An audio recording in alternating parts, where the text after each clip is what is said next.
time, partner. And let's see what everybody watching on the news. You had said, you had kind of made a comparison to what's going on there and what's happening here in New York City. Can you reset She talking about Paris, y'all. with that? Yeah. So you're taking a law enforcement tool. He's a sellout, by the way. Out of their hands. You're in Acting like he really don't know what he's saying. New York, what's going on? One of the first things Mayor de Blasio did here was he said we're going to pull stop and frisk, which means, you know, in deference to the Fourth Amendment, unreasonable searches and seizures. Then just stop it right there. They said it was unreasonable to profile African Americans or anyone for that matter, and just say, hey, what are you doing? Let me see your ID. Let me talk to you. They pushed back on that. Problem is that was finding a lot of crimes. Some say just misdemeanor crimes. Point is, why are we pulling law enforcement tools out of their hands? Why are we taking that away? This should be. They need to do their job right and follow the Constitution. A test case for New York City or any major city or any city for that matter. This office was targeted in 2006. It was targeted in 2011. A couple of weeks ago, it was targeted saying there's credible threats against this office. They put cops in front of the office. Yeah. But they put cops with handguns. Maybe some didn't even have handguns. There are reports that some didn't even have a gun. These guys walked up heavily armed and blew away 12 people, walked out of there unscathed. Here's the point. Now, y'all know the whole thing is a hoax, right? Already got it in the video.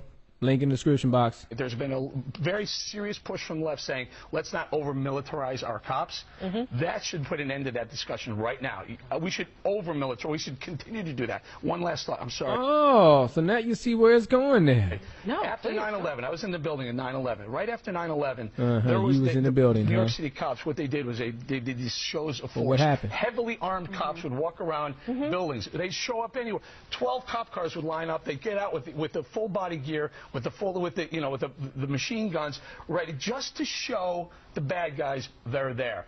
That's kind of gone away. Maybe it's time to bring it back. You It's live not in a intimidating. Time to bring it back. You see that? It's not a police state. Okay, but What the heck? This man talking about the Paris fake terrorist attack, and now he want to say somehow that this makes it a reason for over-militarizing the New York police.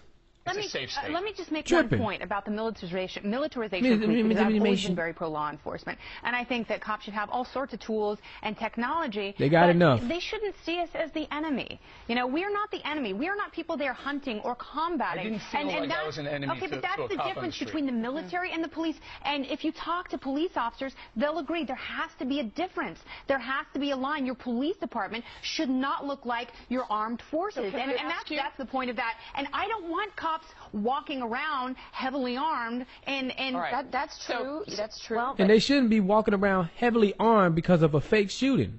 and I understand after 9/11. We are being hunted. Yeah. We are being hunted. Okay, ISIS has made it very clear. These guys are making it very clear when they enter that okay. newspaper's Now it's time to offices. turn it off We're for here real. to get you. Redsilverj, all I gotta say.